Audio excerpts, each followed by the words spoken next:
Hi guys, Miss Newsick again. Let's look at numbers 3 and 4 from your practice with steel.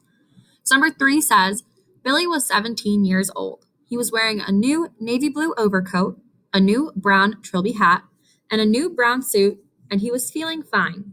He walked briskly down the street. He was trying to do everything briskly these days. Briskness, he had decided, was the one common characteristic of all successful businessmen. The big shots up at head office were absolutely fantastically brisk all the time. Okay, so again, look at what the author is telling you about our character Billy. Okay, we know that he's 17 years old, so he's young. We know that he's wearing new clothing, a new overcoat, a new hat, a new suit. We know that he decided that he wanted to continue to be brisk because all successful businessmen were also brisk. Okay, and that he wants to also imitate the people up at the head office, the big shots, who were absolutely fantastically brisk all the time. Okay, so those are our context clues that we really want to look at to determine what type of portion of steel the author is using. So based on what we said, we know about Billy's looks. Okay, he's 17 years old. He's young.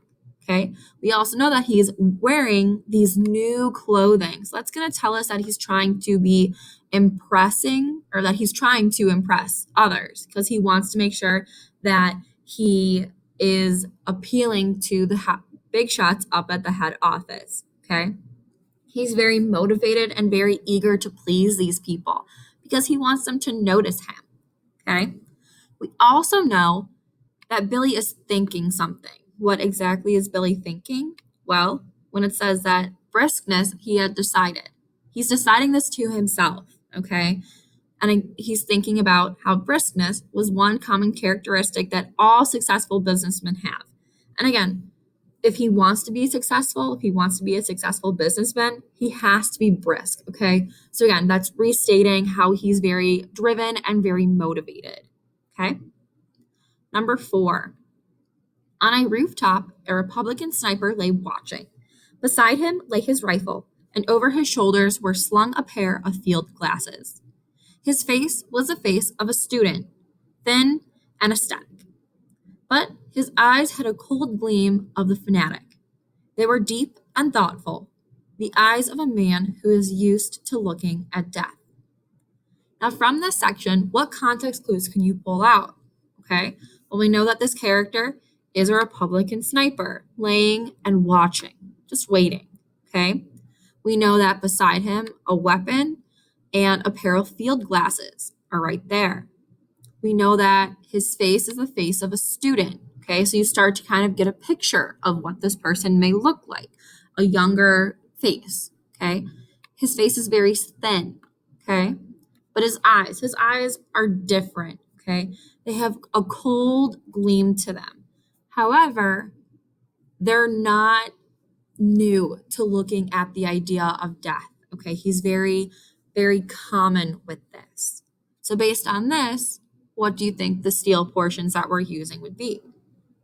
If you guys said looks, you're absolutely correct. Okay, you know, based on his looks of what we just discussed, okay, he is very cold. Okay, the cold gleam in his eye tells us that he's cold, and that he knows what he needs to do in his job, okay? He knows what he needs to do in his job because he's used to looking at death. If someone's used to looking at death, it could either be that they're used to looking at this from the field, or that they're used to taking another one's life, okay? They're also confident, okay? He's laying there and he's watching. He's not moving around. He's not very anxious, okay? And again, his eyes were cold. His eyes had a cold gleam to them, okay? He's used to this. It tells us this, okay? So these are the numbers 3 and 4.